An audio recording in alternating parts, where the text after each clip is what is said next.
Surat crime બ્રાન્ચની ટીમે અમરોલી વિધાન સર્કલથી વરિયાવ તરફ જતા રિંગ રોડ પર કોઈ અજાણા ઈસમ દ્વારા ભોગ બનનારને બેભાન કરી તેની 4 આંગળીઓ કાપી બલી ચડાવવા માટે ચોરી કરી લઈ ગયાની રહસ્યમય ઘટનાનો ભેદ ઉકેલી કાઢ્યો છે।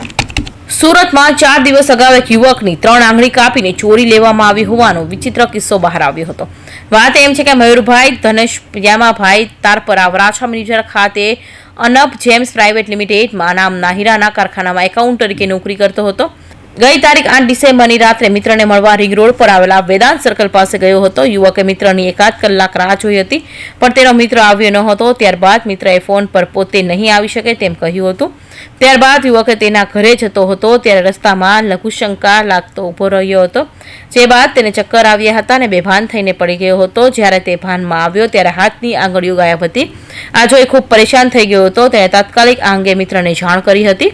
8મી ડિસેમ્બરના રોજ અમરોલી પોલીસ સ્ટેશન વિસ્તારના એક વેદાંત સર્કલ પાસે એક મયુરભાઈ ઘનશ્યામભાઈ તારપરા રાત્રે ત્યાંથી નીકળતા હશે અને એમને ચક્કર આવી જતા એક જગ્યાએ બેસી ગયા અને એમને થોડી વાર પછી જ્યારે ભાનમાં આવ્યા તો એમનો મોબાઈલ, મોટરસાયકલ બધું જ હતું, પરંતુ એમના હાથની 4 આંગળીઓ જતી રહેલી હતી।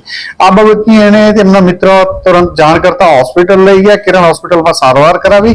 ત્યારબાદ અમરોલી પોલીસને જાણ કરવામાં આવી હતી।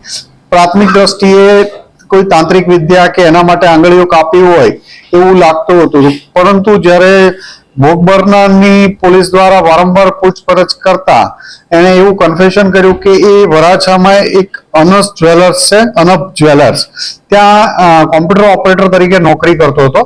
આ જે જ્વેલર્સ છે એ એમના કોઈ સગા સંબંધીનું જ છે અને ત્યાં એને સ્ટ્રેસ ખૂબ રહેતું હતું, પ્રેશર રહેતું હતું કામનું અને ના નહોતો પાડી શકતો। એના જે પિતાજી છે ઘનશ્યામભાઈ એના કોઈ સંબંધીમાં થતા હતા એટલે સ્ટ્રેસમાં આવી અને એને પોતાની 4 આંગળીઓ કાપી નાખી।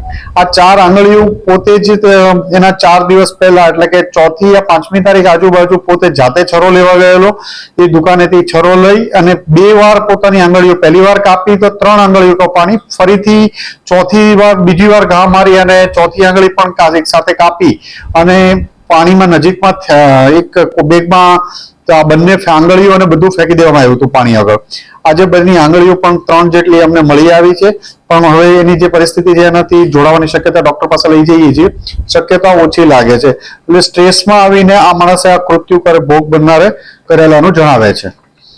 એ પોતે એવું કહે છે કે મને સ્ટ્રેસમાં હતો અને હું જો મારી આંગળી જ કાપી નાખું તો મને કામ કરવાનું પ્રેશર જ નહીં આવે, એટલે એક સ્ટ્રેસમાં આવીને એને પોતે પોતાની આંગળીઓ કાપી નાખી 4।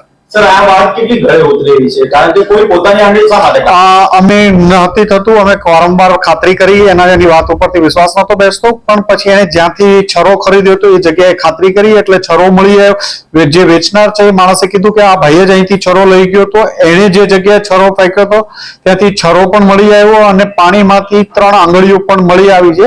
એટલે એની વાત ઉપર અત્યારે પ્રાથમિક દ્રષ્ટિએ લાગે છે કે એ સાચું બોલે છે, પણ વધુ પૂછપરછ તો પણ એની ચાલુ છે। પહેલી શંકા ક્યાંથી ગઈ કે આ કેમ કે શરૂઆતમાં જે સ્ટોરી બનાવેલી હતી અને ત્યારબાદ પોલીસની વારંવારની પૂછપરછ, પછી એના ટેકનિકલ ડેટાનો એનાલિસિસ, એની એક્ટિવિટી, આ બધાનું સર્વેલન્સ કરતા કોઈ બનાવ બન્યો હોય એવું પ્રાથમિક દ્રષ્ટિએ લાગતું ન હતું કે આની આંગળીઓ કોઈ કાપીને લઈ ગયું હોય। સીસીટીવી ફૂટેજ પણ જોવામાં આવ્યા હતા એ પીરિયડ દરમિયાન, એની આગળ પાછળ પણ કોઈ જોવામાં નહોતું આવ્યું બંને તરફથી, તો એક શંકા એના તરફ હતી એટલે વારંવાર એની પૂછપરછ કરતા એને કબૂલ કર્યું। સર, પોતાની જ આંગળી કાપવું કેટલું આશ્ચર્યજનક લાગે છે અને એની માનસિક સ્થિતિ કયા પ્રકારની છે? એ માણસ સ્ટ્રેસમાં આવીને કાપેલાનું પ્રાથમિક દ્રષ્ટિએ લાગે છે અને પોતાની આંગળી પોતે જ પોતાને નુકસાન કરવું એ ખૂબ આઘાતજનક અમારા માટે પણ છે।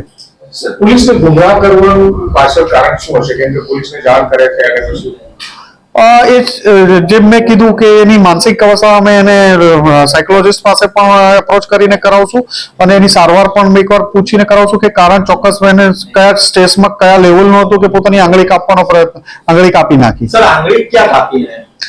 જે વેદાંત સર્કલ થી આગળ જ્યાં એને જગ્યા બતાવી એ જ જગ્યા ઉપર એને પોતાની આંગળીને કાપીને ફેંકી દીધેલા। સાહેબ, એ જ્વેલર્સમાં કામ કરે છે, પોતાના સંબંધીને ત્યાં કામ કરે છે અને આંગળા કાપી નાખે, એવું તો નથી ને કોઈ ચોરીને અંજામ આપ્યો અને સમગ્ર ઘટના છુપાવવાનો પ્રયાસ કરાયો અને આ કરતું ઊભું કરાયું? બીજો કોઈ એવો બનાવ ચોરીનો ધ્યાનમાં નથી આવ્યો કે એમના સગા સંબંધી દ્વારા કહેવામાં પણ નથી આવ્યું કે જ્યાં કામ કરે છે ત્યાંથી પણ કહેવામાં નથી આવ્યું કે આણે એવું કંઈ કર્યું છે અને આ આંગળા કાપવાથી એને પણ પરમેનન્ટ ડિસેબિલિટીનું થઈ ગયું છે. શરૂઆતમાં એવું કહેવામાં આવ્યું હતું કે જે જગ્યા આંગળીઓ કપાયેલી જે લોકેશન બતાવતા કોઈ લોહીના ટીપા મળી આવવાનો હતા અને તો પછી એક એની બ્લીડિંગ કદાચ વધુ નહીં થયું હોય જે જગ્યા ઉપર કર્યું ત્યાં વાહનો પસાર થવાના કારણે પણ ઘણીવાર નહીં થયું હોય. એને પોતાના હાથ ઉપર કપડું દોરી બાંધી દીધેલી હતી કે જેથી બ્લીડિંગ વધુ ન થાય આગળ. સમાચાર મળતા જ મિત્ર ત્યાં પહોંચી ગયો હતો. તેને સારવાર માટે હોસ્પિટલ લઈ ગયો હતો, જ્યાં ડોક્ટરે તેની સારવાર કરી અને કપાયેલી આંગળીઓની સારવાર કરી તેને રજા આપી હતી. જે સમયે તેની આંગળી કપાઈ હતી ત્યારે તેને દર્દ થયું નહોતું. આ મામલે પણ તેણે પોલીસ ફરિયાદ નોંધાવી હતી. પોલીસે ઘટના સ્થળથી લઈ 400 મીટર સુધીના વિસ્તારમાં તપાસ કરી હતી, પરંતુ પોલીસને લોહીનું એક ટીપું પણ મળ્યું નહોતું. આ ઉપરાંત આંગળી તે જગ્યાએ જ કપાઈ હોવાનો કોઈ પુરાવો પણ મળ્યો નહોતો. હાલ તે ખુલીને કોઈ બોલવા તૈયાર નથી. તેની આંગળી ક્યારે અને કેવી રીતે કપાઈ તેનું જો રટણ કરી રહ્યો છે કે પોલીસ તપાસ દરમિયાન આ કેસમાં ચોંકાવનારો ખુલાસો થયો. પોલીસની આખરી પૂછપરછને પગલે ફરિયાદી યુવક ભાંગી પડ્યો હતો. તેણે પોતે જ પોતાની હાથની 4 આંગળી કાપી નાખી હોવાની કબૂલાત કરી હતી.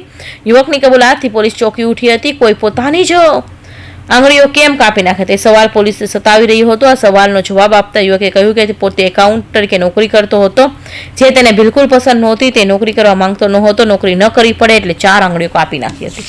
Bureau report, Hind TV news, Surat.